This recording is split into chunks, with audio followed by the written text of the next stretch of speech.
Here we go. Jake and Josh are here to analyze the game they love for the team they love. This is another Dolphins Podcast. Here's your host, Jake Mendel and Josh Houtz. Thanks for tuning into another edition of another Dolphins Podcast. We have a lot to get to on today's show. The Miami Dolphins have signed a new defensive coordinator, a senior assistant special teams coach, and the window to franchise tag players is quickly about to open up. To talk about all the latest news, Joshua Houtz, Marek Brave. Gentlemen, how's it going this week? Start of the week, I should say.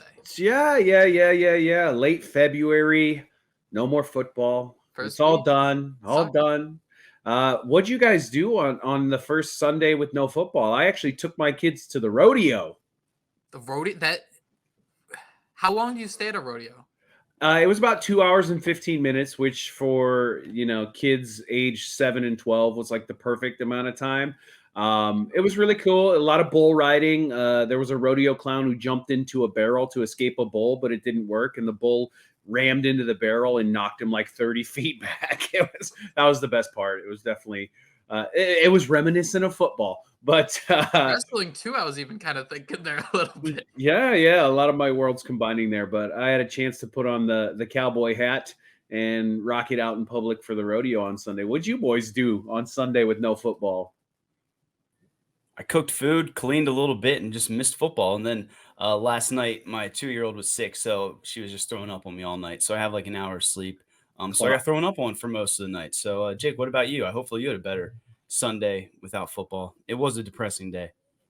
It's so hard to be the only one. It's so hard to be the one without children here. Let me tell you. No, because nobody has sympathy. I didn't do anything. It was a lazy Sunday. I think it was 14 degrees most of the day here, and that just kind of saps all your energy to want to do anything. I've already seen way too much $100,000 Pyramid. I watched the Meg 2. I watched the Mario movie. I'm slow. I don't know what to do with what else do people do? I listen to the Daniel Tosh podcast. Help me out, guys. I don't. What should I be doing with my life? No, I think you're doing exactly what a young man with no children should be doing. Enjoying the peace and quiet of solitude, and I'm kind of jealous, honestly. In parentheses, it just says a bleep ton of video games. Like everything I did say, it's just end that. I was going to make sure we threw Rocket League out there. You have to be playing tons of Rocket League, right? Oh, man, dude. There's always some Rocket League involved. It's like when you get a sundae and you always got to sprinkle some sprinkles on top. You just a little bit of Rocket League. Gentlemen, do you call them sprinkles? Because up there, y'all call them jimmies sometimes. They're sprinkles. They're sprinkles. I don't know who the hell. That's a Philly thing, and we do not call them jimmies. That's terrible. You got jimmies on your sweatshirt right now. Yeah. If you want to see Josh's sweatshirt, 560 WQAM YouTube channel. Be sure to check out the Jimmy sweatshirt. There it is. New Jersey. I think they do a lot of New Jersey. Their Jimmy's there as well. I feel. I have one friend who is very adamantly against sprinkles. He is leading the anti-sprinkle campaign, and he made the good point of like they're just kind of like little flavorless chalk bites. Like is that pretty much? Which they're unnecessary. They're unnecessary. That's why they're called jimmies. I bet. I should we even ask for an explanation? Can you explain that, Jimmy's? Oh, I just meant Jimmy was like a real like basic. It's like Josh, like a real basic name. So Jimmy's so plain. They're chalk bites that you put on ice cream. So you're on your stand. You're anti ice cream here, Josh. I'm anti-sprinkles. The kids love them, but I have no need for them in my life. I could go the rest of my life without sprinkle. I mean, couldn't you? Interesting. Marek, before I give up my opinion here, where are you standing? My sprinkles hot take. I'll tell you that I don't particularly like the taste of sprinkles, but I love the aesthetic of the sprinkle, so I'm a big sprinkles guy. It's like you're on a Target. You need the aesthetic. Yeah. I don't think they taste terrible, and like the thing is, if you're getting like an ice cream flavor that's like 4 ice cream flavors at once, if you're getting like a ice cream, like vanilla ice cream and rainbow sprinkles, that kind of makes sense. But I understand if you're getting like the fudge and then like the caramel and then the chocolate sprinkles, and then you're not gonna have a good time. This is unnecessary at that point. You said it's 14 degrees and we're talking about ice cream, and now I want some damn ice cream. So yeah, I don't know. I'll put sprinkles on them. I'll load it up with sprinkles. since this is such a relatable podcast for everyone living in South Florida, this cold, do you guys does the temperature change the type of coffee you get, or is it always either hot or cold? I, for the most part, get my coffee based on the temperature. So if it's cold, I get hot coffee. If it's hot, I get iced coffee. However, there are times when it's cold, but I want to trick my brain into thinking it's not that cold. So I'll order an iced coffee so that my brain goes, oh, it must be warmer than it actually is. I don't know if it ever works, but I'm just kind of a psychopath like that. Yeah, I mean, I think I go with the weather, but I also realize that I think an extra large hot pumpkin or coffee, I love pumpkin coffee. People can make fun of me, but I feel like it's a lot cheaper than the iced coffee, and that's just filled up with ice cubes. Sorry about that. Kids are... I don't know, man. I'm crazy. I'm a crazy person. It could be 7 degrees. It could be 87 degrees. It's got to be an iced coffee. I don't know what it is. It just always, it's easier to drink, especially being a black coffee. I don't know. Having it be iced, I don't know if that makes it easier or not. But gentlemen, we're spiraling out of control. It is officially the off season. But before everything got settled in, the Miami Dolphins had to figure out who was going to be defensive coordinator. They announced former Baltimore Ravens defensive assistant Anthony Weaver as the team's new defensive coordinator. Gentlemen, did you get to watch last week's press conference? I did. They didn't stream it live, which I thought was kind of odd. Like, they stream everything live, and then they didn't stream this one live, but then put the YouTube feed up like 2 hours later. So I wonder if there were some technical difficulties there. I'm such a derelict that I actually read the release before they put out the actual YouTube video of it. So I read it and then went back and watched it because I was like, well, I got to hear the tone in his voice. And maybe, I read something as something he was saying serious, but he was actually joking. And you can tell when you watch somebody, and I don't know if any of that ever happened, but I did get a chance to watch the Anthony Weaver introductory press conference. And I got to say, I was impressed. He is an impressive speaker. He comes across well. And I can see why, there's all this chatter already about if the Dolphins defense performs well in 2024, Anthony Weaver will be headed for a head coaching position, because that's what we're worried about in Dolphins land. What if we're too good? Very 19th, baby. Love it. Yeah. How about you, Josh? Yeah, you watch it? I did watch it. I was like you. I think I followed along on Twitter, and I mean, it definitely sucked that the Dolphins don't put it up there so we can watch it live. I make sure I add them every chance I get because it's just unfair to us out-of-towners. But that's why we came on Twitter, right? So we could read these quotes, so we could see these things that we really don't have access to. So I'm going to temper my expectations, as I think maybe we all should. I mean, we were all stoked for the Vic Fangio signing. I know Jake goes back to even Brian Flores and maybe even Adam Gase. I think he's reminded me of there were times when we all felt comfortable and excited for the future, and then it all just spiraled downhill. So I'll let this thing play out, but I think based on what he could win, you could only go out there and answer these questions and put yourself out there. And I think what we heard about Anthony Weaver, whether it's his resume, whether it's what he's talking about, we'll go through the quotes a little bit, but I'm excited to see what type of defense he builds here, because we got to see this thing go to the next level if we want to start winning games that matter most in January and February. 53 years old, former player. Marek, you mentioned it, very well spoken. He's a former defensive coordinator with the Houston Texans, spent 3 years with the Baltimore Ravens.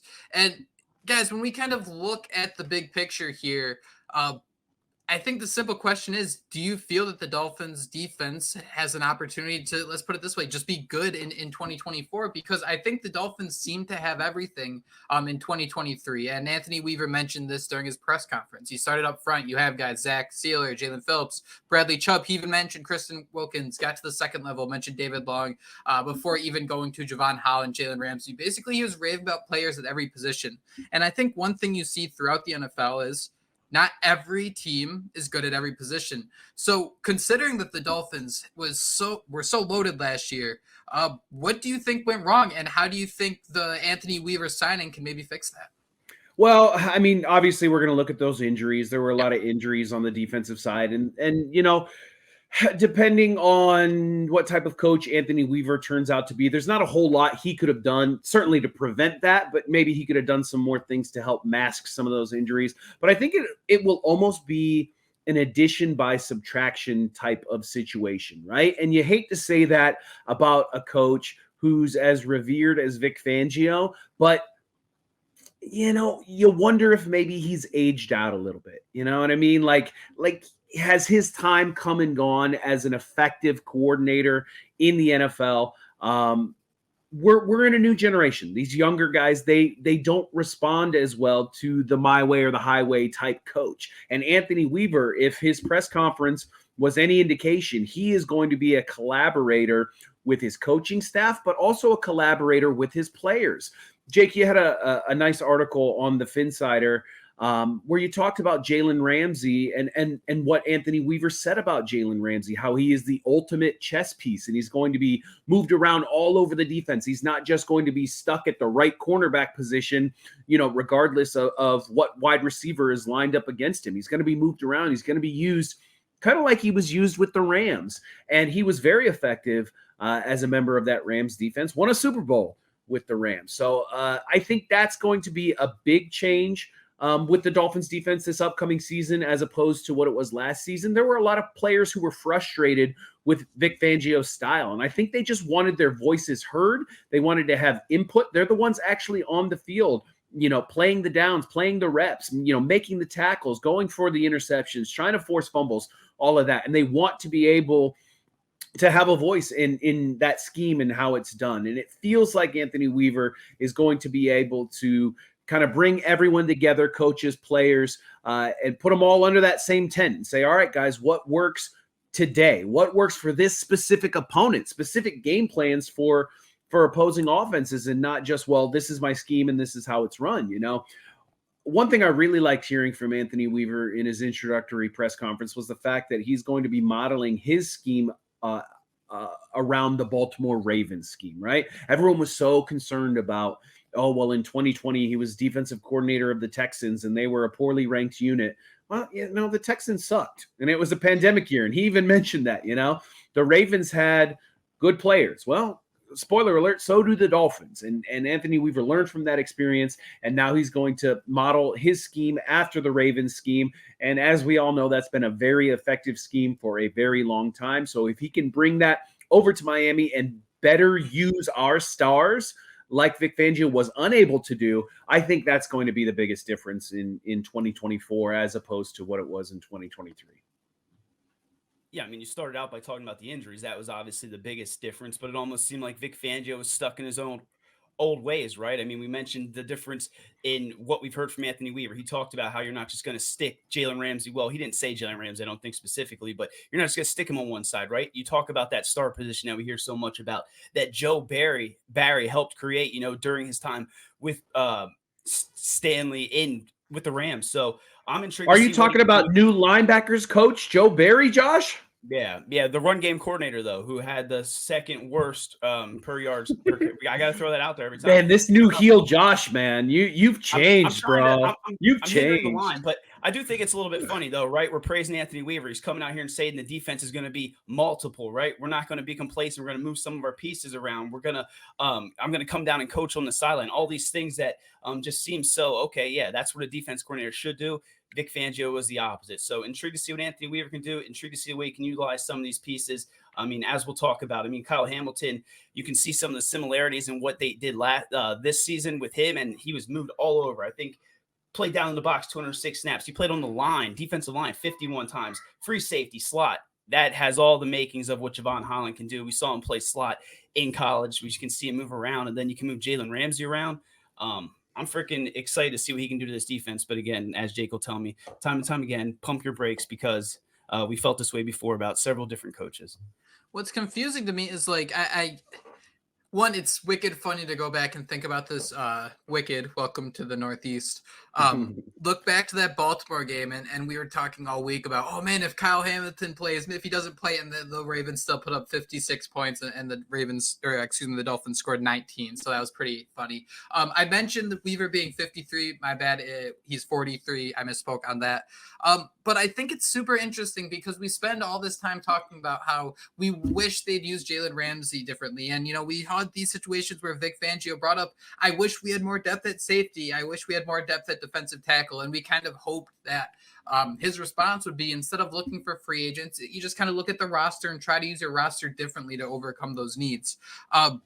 But man, Josh, you mentioned Jevon Holland. Jevon Holland just had an absolute breakout season where he lined up in the slot more than he has since he's entered the NFL. He's lined up more in the box since he entered the NFL. So what do we think happened where we can sit here on one corner and say, why aren't they using Jalen Ramsey? He had 2 interceptions in a game he was targeted 10 times. However, he was targeted like 3 times a game. And then you still have someone like Jevon Holland. We see the flexibility and the success of a Vic Fangio's defense. So help me out. What's the difference there? For me, I just feel like even Jevon Holland knows there's another element to his game. And I mean, you mentioned it, Jake. You can look at his stats. He put up, better numbers last season. And we saw the PFF grade going around today, which I do not remember him being that bad last year, right? We think they had like a 60. Too, I think. Okay, yeah, but I was like, damn, they got him looking like Louis Delmas or something like that. So I had to throw that name out there. So I think just utilizing him more in the way he wants to. I mean, let's hope he's not kicking rocks at the end of the season, despite what he says. But I just feel like Jevon Holland even has another level to his game, which is absolutely wild to think. And moving Jalen Ramsey around, utilizing some of those other pieces in the way they should be utilized. I think Anthony Weaver's talking the talk. Now we just got to see him walk the walk. Yeah, I do feel like injuries hampered Jevon Holland towards the end of the year. I think he is at one point was the highest graded safety or like top 3 highest graded safety, and then just kind of fell off a cliff there once he injured both MCLs against the Jets. Coincidentally, during the game where he made like the play of the year, returning the interception for 99 yards and a touchdown to end the first half. And then because we're the Dolphins, that's what happens. This guy makes an awesome play when he's the number 1 safety in the league and then injures both MCLs and has to, get around in a wheelchair for the next couple weeks while we're wondering, will he play? Won't he play? Will he play? Then he comes back and plays like garbage. So he might as well have just sat it out anyways. It's pretty crazy to look at this roster. The Dolphins were 19th in DVOA. They were 15th in 2022. They were never really that impactful, and I think the injuries had a lot to do with it. They were 10th in blitz rate. They were 9th in missed tackles. But, guys, there was something that Weaver said that really spoke out to me, and he said that he wanted to be a force multiplier. And instantly, mentioned at the top, I go back to the video games, when you're playing GarageBand, right, and you get that streak going, it gets you the ×2, ×3 multiplier to really, really hit those notes properly. What did you feel like the ceiling of a Vic Fangio defense was for someone maybe like a Jevon Holland? Was it a ×2 multiplier? Did it get to a ×3? Because I think there's something important that needs to be said that I don't think Vic Fangio's defense was bad. I don't think he was a bad defensive coordinator. But what I think when you have someone like Weaver, and I think what Mike McDaniel was trying to find is someone that could be maybe more than a ×2 multiplier, maybe hit that ×3, that ×4 that you really need to win a playoff series at this point in the NFL. I think Jevon Holland is one of the most talented young safeties in the National Football League. I think Jevon Holland falls into that youngster category where he plays better and possibly, this is me talking here, this isn't Jevon talking, but possibly plays harder when he feels engaged in what's going on. You know what I mean? And, judging by the Kick Rocks video after, Vic Fangio gets let go and then 20 minutes later, Holland is kicking rocks on his Instagram story, which he later walked back and said was not about Vic Fangio. But, what did my mom used to say? I was born at night, but not last night, Jevon. Come on, fella. We know what you were talking about there. Maybe he wasn't as engaged as he could have been towards the end of last year. Maybe he was a little fed up on top of having the MCL injuries. And that could be a reason why his play kind of dipped towards the end of the season. Nobody tag Jevon in this. He's gonna post about me on Twitter, something cryptic. But anyways, I feel like Jevon, based on what Anthony Weaver has been saying, I feel like Jevon's going to be a little more engaged, a little more involved in the planning. Weaver seems to be a big fan of Jevon and is going to know how to maximize his talents. Like you said, he just got done working with the Ravens, where Kyle Hamilton was an absolute stud this past season. Jevon Holland is in that stratosphere. Jevon Holland is as good of a player as Kyle Hamilton is. So if you can use Holland like the Ravens were using Hamilton, then I think Jevon's going to enjoy that more. He's going to be engaged a little bit more. And I think his play will improve based upon those things. And I know we're talking about Jevon Holland, but I do think a report also came out, right, that Jalen Ramsey kind of felt like he was just disengaged, I guess would be the right word there. We're talking about the differences here. I think one thing that really stood out in the press conference was that he mentioned he was going to blitz with purpose, right? Like you were going to be timely in using those blitzes. And when you utilize them, instead at times, it just seemed like Vince Fangio, I almost said Vic Fangio just didn't want to use it, right? Like he didn't want to utilize he didn't want to bring the blitz, even though we as casuals, I feel like at times we sit here and we believe that these guys like Vic Fangio know more than us, but all season long, right? We were sitting here saying how you have to move Jalen Ramsey around. So I'm intrigued to see when he utilizes those blitzes, how multitude he really is, like he said, and just what he can get out of some of these younger guys, because we're sitting here praising the secondary, but let's remember this guy is a defensive line coach, and he's going to have to make chicken salad out of chicken poop with depending on who we lose throughout free agency. We raved about this depth that this Miami Dolphins defense had. Emmanuel Ogbah was the 5th highest paid player on the team, and he barely saw any playing time. Xavier Howard cost $18.5 million last year. Him and Jalen Ramsey are expected to reach $60 million this year. So guys, did it make sense what I was saying there, where I kind of thought that this Vic Fangio defense, it was a good defense, but with what they want to do with Anthony Weaver, they want to find something greater. The idea that, hey, we don't want a completely stable defense. We want to kind of pick out these star players we have on defense and really make their workload as large as possible to overcome some of these issues. Because, man, it seems like going into next year, like I just said, you have Howard and Ramsey combining for $60 million. I think Chubb's right there at $27 million. So there's going to be a lot of situations where you can't have a guy coming in there and saying, we need help at defensive tackle. We need help at safety. It's a situation where you need to find some, 6th round pick to come in and just be a stud sometime. Yeah, absolutely. And this is the year for the Dolphins to do that, right? And they're working with a small amount of draft capital, especially in the middle rounds. They don't have a 3rd round pick. They don't have a 4th round pick. So we'll see if maybe they can trade a player off, maybe a Christian Wilkins. I think we'll get into that. But, acquire some more draft picks. They do absolutely have to hit on those draft picks, Jake. But this Dolphins defense is riddled with stars. There are so many studs on this Dolphins defense. Anthony Weaver was naming them during his press conference.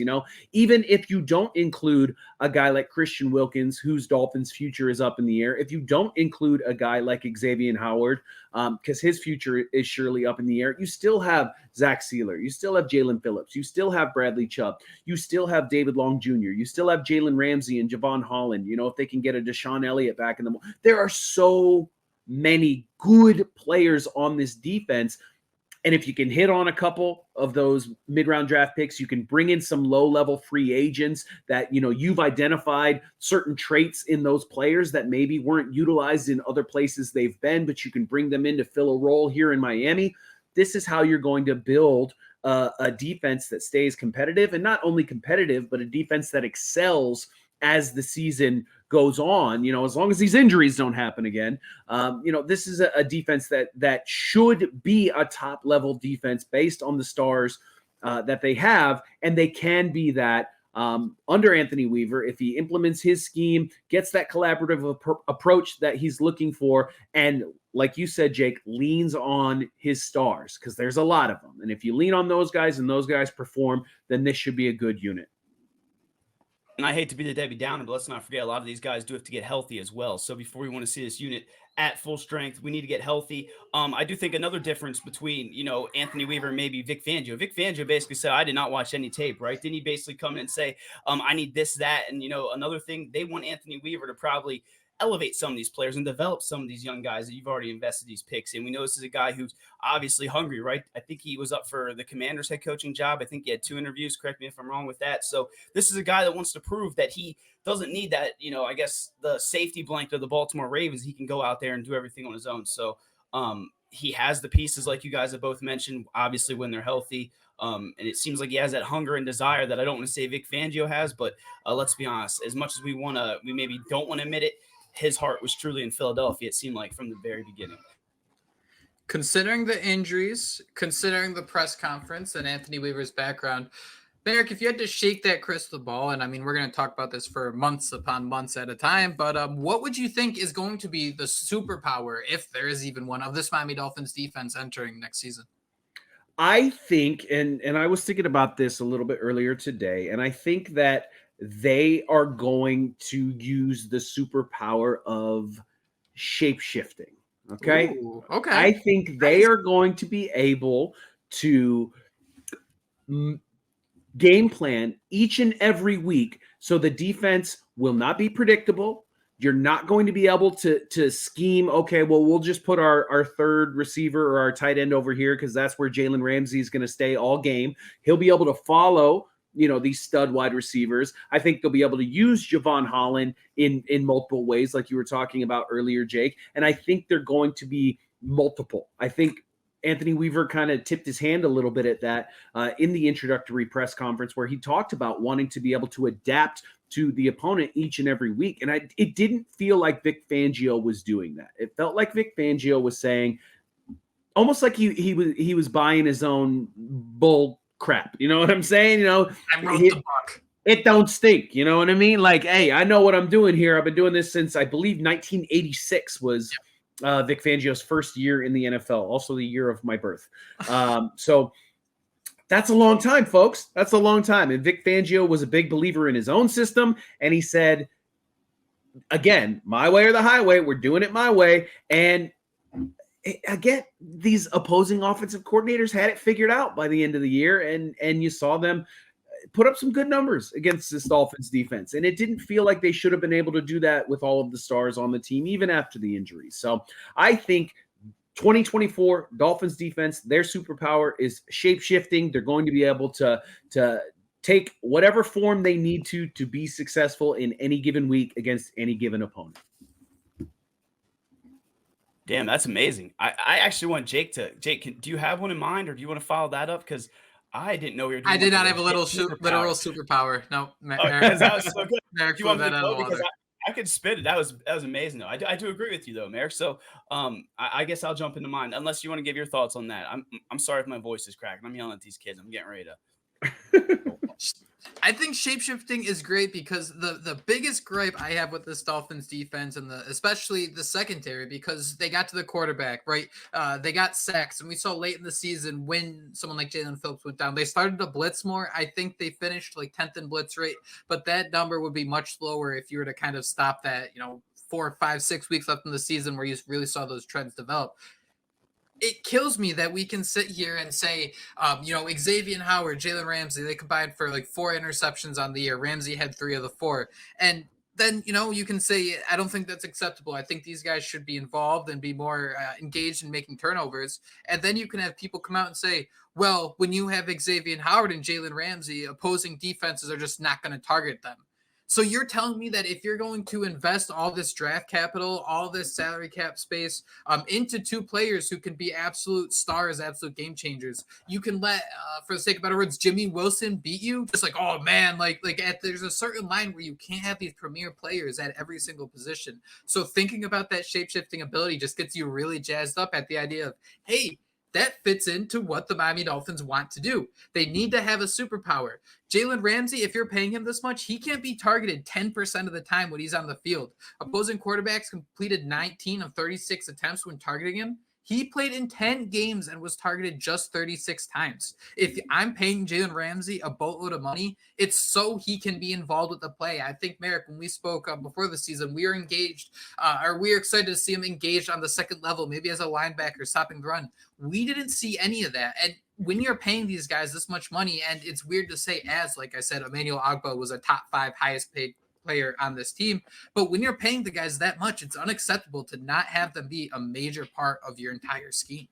Absolutely. And Jalen Ramsey wanted to be. He wanted to be the guy on that defense, and he knew that under Vic Fangio, he was not allowed to do that, And it feels like Anthony Weaver, judging from this introductory press conference and the way that he just glowingly spoke about Jalen Ramsey and his abilities on a football field, it really feels like in 2024, this Dolphins defense is Jalen Ramsey's defense. He's going to be the guy. He's going to be the straw that stirs the drink for the Miami Dolphins on defense. And quite honestly, he should be. Jalen Ramsey has been one of, if not the best cornerbacks in the NFL since he came into the league. And now he's a Miami Dolphin. Let's get some good use out of him while he's here, right?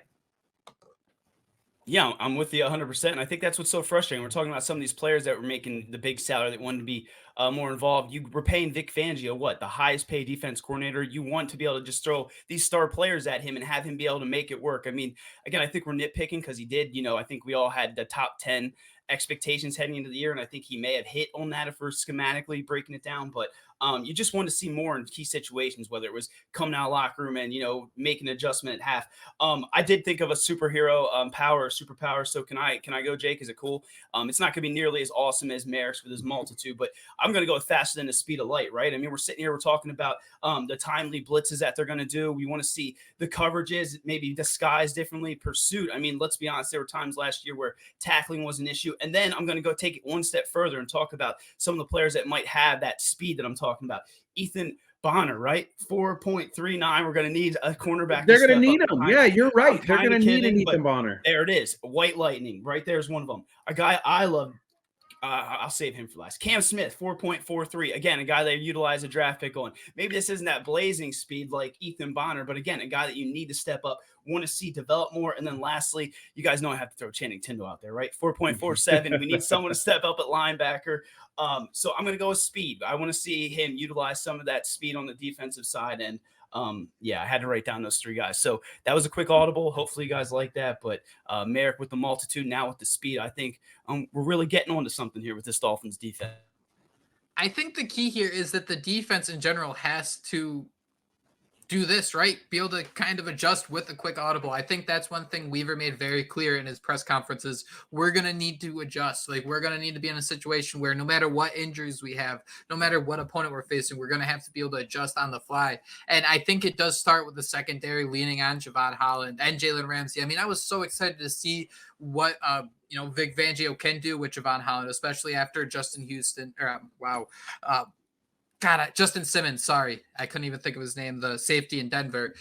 That is where I think the success is really going to start from. But before we wrap up here, can you think of any of those first, second, third-year guys? You mentioned Channing Tindall that might step up and be a playmaker early on, especially when you consider the Jaelan Phillips injury, the Bradley Chubb injury. I mean, you don't know where Jerome Baker is going to be at. I mean, I think he even had surgery shortly after the season ended. Don't quote me on that. But, I mean, there's a lot of things that the Dolphins are going to have to lean on early in the year that aren't going to be normal, I should say. I really liked when Josh brought up the two young corners there. Ethan Bonner, who just kind of came out of nowhere, right? I believe he was an undrafted player that signed with the Dolphins. You heard about his speed. Tyreek Hill was talking about his speed during OTAs. So, I mean, like, we were warned by the Cheetah that Ethan Bonner was on the rise here. And Ethan Bonner got playing time over Cam Smith at the end of the year. And a lot of people saw that as an indictment on Cam Smith. I'm going to sit here and say that's an indictment on Vic Fangio. Cam Smith was your first draft pick. He was drafted in the second round. By all accounts, looked great in preseason and OTAs, had a little bit of an injury there towards the end of that and, tweaked the knee a little bit. And you just kept, every time Vic Fangio was asked about Cam Smith, he's just, he needs to work on his fundamentals. All right, bro. Well, can you give us a little bit more than that? Can we go into depth here? Because at some point, these rookies have to play. Eric Ezukama, I know he's on the offensive side of the football. He's barely played, and he's had injuries too. Channing Tindall, Josh mentioned him. He's barely played. Cam Smith barely played as a rookie. Like, if you're going to build a team that is good and can sustain success over a number of years, your young players have to develop. And the only way they can develop is to play in football games. So I think Cam Smith is going to end up being a darn good corner for this team this year. And I think it's going to happen pretty quickly because the Dolphins don't have money to spend on a whole bunch of different cornerbacks that are going to come in. You're probably going to get rid of Xavier Howard, which means you're going to need a starting cornerback opposite Jalen Ramsey. And for my money, and probably for the Dolphins' money as well, I think that's going to be Cam Smith. And I think the Dolphins are actually going to be okay for that. He's a young guy with a unique personality. He's got the dreads. I believe he was rocking the grill on draft night there.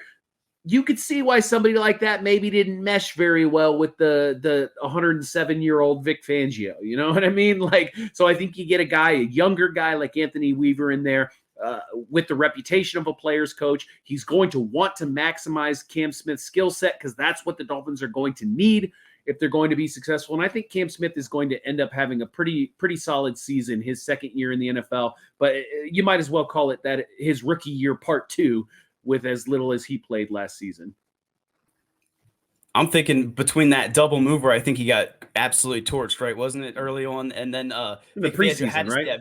Yeah, it was whatever. And then I'm sure Vic Fangio had to see that video of him just saying, what, just drop your nuts or something like that. So, yeah, he's probably rubbed a little bit the wrong way. You did say 2 or 3 years, right, Jake? That had been what players have been around. Okay. So, first I was going to say Zeke Vandenberg because I know we were high. Kind of liked him as an acorn under the radar player. But who was he? What position does he play? He was the outside line. He was like an edge, but he was also, I think he could play in the middle of the defense, right? But he probably won't even be on the roster. What can't someone named Zeke do? He's made to be a linebacker. Yeah, and Vandenberg, I mean, he just sounds like he could beat you up. But what about Kader Kohou, right? I'm going to blame Vic Fangio for that bad season he had in his sophomore slump. So I can see him bouncing back again with this defense and hopefully find that home at nickel. Again, you just really need to find someone that can play opposite of Xavier Howard. And as Marek said, you hope it's Cam Smith because you utilize that draft pick in him. You hope to have something there because you can't keep missing on these guys. I mean, we had so many few draft picks over the years, and let's be honest, they haven't hit on some of these guys since they made these hot trades for these big superstar players. Now, we aren't ever going to get any major headlines in these news conferences, but these reporters, they're definitely going to try, right? Somebody did ask Anthony Weaver what is going to happen with Christian Wilkins, and Weaver responded by saying, I love coaching good players, and obviously he is one of them. I have a tremendous amount of respect for him. I know that he's positioned himself, obviously, for a huge payday, and as an ex-player, I completely understand the business of the league. I love Christian, and I would love to have him, but man, we'll see. Marek, you wrote about this on the Finsider, the players that Weaver spoke about, the others he didn't. So what's going to happen? The franchise tag window is opening this week where the Dolphins could, if they'd like to spend roughly $20 million to keep Christian Wilkins around. What do you think is going to happen? So we're on Wilkins watch now. We need I like that. We need like a graphic and like a theme song. We're on Wilkins watch. You know, this as I believe as this episode is airing, the franchise tag window is opening today. So I mean, it could happen. Christian Wilkins could get the franchise tag. I'm going to doubt it though. I don't think Christian Wilkins is going to get tagged.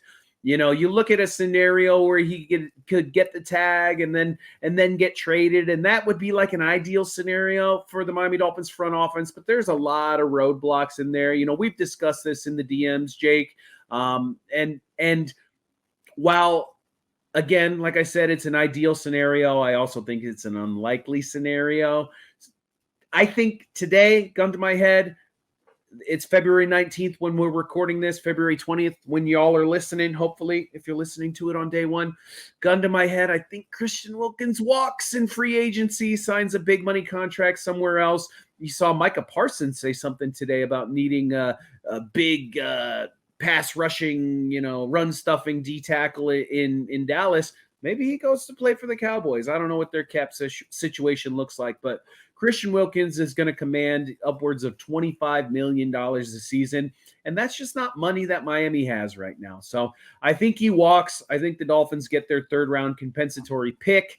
Not this season, unfortunately, next season, but we'll like it next offseason when we're doing our mock drafts and stuff, which I've already done probably, 107 of them, the same age as Vic Fangio.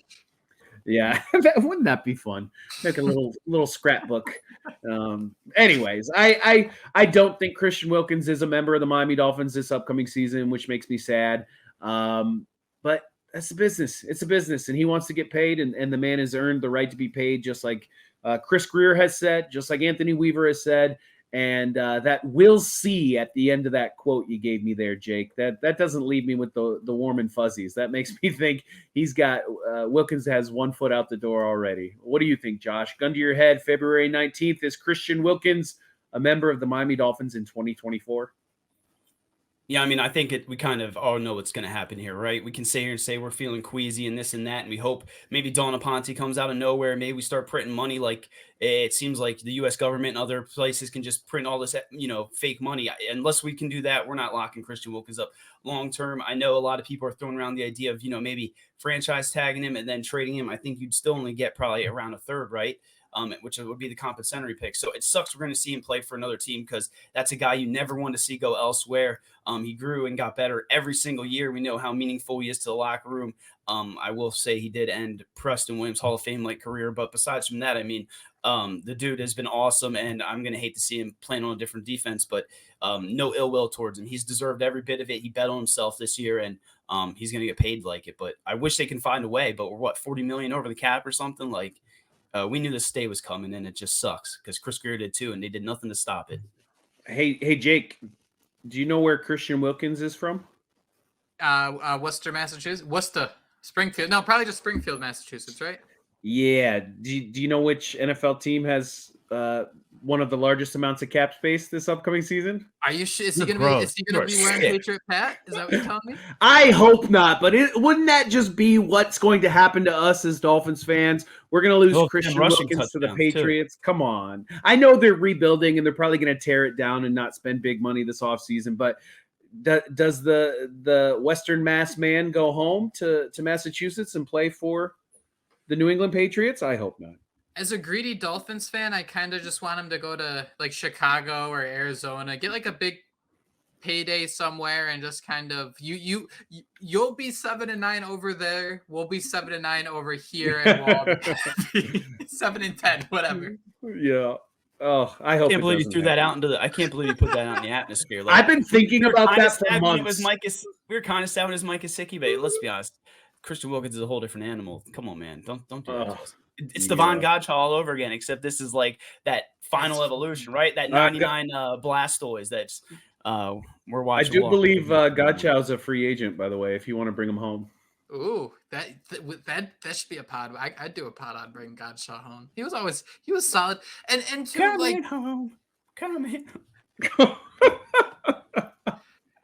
The idea of trading, there is some sense to it, and you can see there is you don't have to look really hard to see value, but then you kind of start thinking the new year starts in 3 weeks. You're already $50 million over the salary cap. In order to keep Wilkins through the league year, you're gonna have to be $70 million, clear up that much cap space. It just seems like a lot to do to try to get more than a third round pick, and you do wonder if a team sees you doing all this to hope for a trade. Are they going to try to offer you anything more than a third round pick if they're just going to try to balloon the deal or anything like that? Well, I guess there is still always the chance that the Dolphins find a way to make it work with Wilkins and, maybe front load this contract in a way that would require getting a long-term deal done with Tua and lowering his number for this season. So, you knew we weren't going to go a full episode without talking Tua Tagovailoa. It might be a record, 43 minutes. Wow. That's impressive. Yeah. So, I mean, all Twitter's talking about, right? I mean, oh my God, dude. Michael Penix. Come on. I think you're going to have to pronounce that differently if he does end up in Miami. We can't be saying Penix on the podcast for however long. That'd be two left arm of gods. Well, it's the NFL, right? And that's what we do. It's not just September through early February. This is a 12 months out of the year sport now, and we've reached peak off season, which is peak Miami Dolphins time, and we're about to see what happens. This entire roster could look completely different based on free agency in the draft, and that's what makes it fun. You know what I mean? So if you're on these Twitter streets screaming at each other, just chill out, bro. Take a Xanax and go have a picnic or something. Perfectly said. I think that is it. That is all the time we have on another. Actually, Josh, I think you got some final thoughts there. Did you have a follow-up? No, I mean, we're not. It's cold as hell wherever we all are from. We're not going out and take a picnic. The Xanax and a picnic sounds good. It was 55 degrees in Iowa today, and I definitely had a picnic. I took my kids to the park. I took the new puppy to the park, and we had some PB&Js out on the swing set. What's the puppy's name? Did we ever figure that out? My puppy's name is Bowie. I have a mini Australian Shepherd. He has one green eye and one blue eye, so I named him after David Bowie, one of my favorite singers. And he's a little nightmare. He's just like having a little baby, waking me up multiple times every night. I haven't had a good night's sleep in 3 weeks, but he's so damn cute that it just doesn't matter. I love that little guy. Did the kids get any input on the dog name, or were you in charge of that? No, if the kids got to name the dog, he'd be named like Poop Butt or something like that. But that's my kid's humor. There was no like Unicorn Princess or Rainbow. That's what my kids would name it. That's what yours would name it. Rainbow's not awful. Rainbow, actually, I think you could get by with. Unicorn Princess, foot's on the line. Yeah, no, my kid, if he named it after his favorite band, he told me yesterday his new favorite band is Daft Punk. I feel like this has something to do. First of all, I like Daft Punk. Oh, is he making fun of us? No, I think he's making fun of us. I think it has something to do with Fortnite. I don't know. I don't play Fortnite. I never have. I think there's like a Daft Punk song in Fortnite. So he's like, I like Daft Punk now. And I'm like, all right. I tried to play the Kanye West version of Stronger. I was like, yeah, they're in this song. And he was like, it's not as good as the original, Dad. And I was like, all right. Get dunked on, nerd. Yeah. He elitist. He out elitist me with the music. It was actually kind of bittersweet. It was a proud moment. Yeah, I don't know if I've seen a lot of Daft Punk on Fortnite. I don't know. I have no idea. That is it. That is all the time we have on another Dolphins podcast. Marek mentioned it. The Dolphins can't lose during the offseason, and we are going to keep the podcast coming. So thank you all so much for listening. We will be back soon, but until then, fins up. Fins up, baby. Fins up.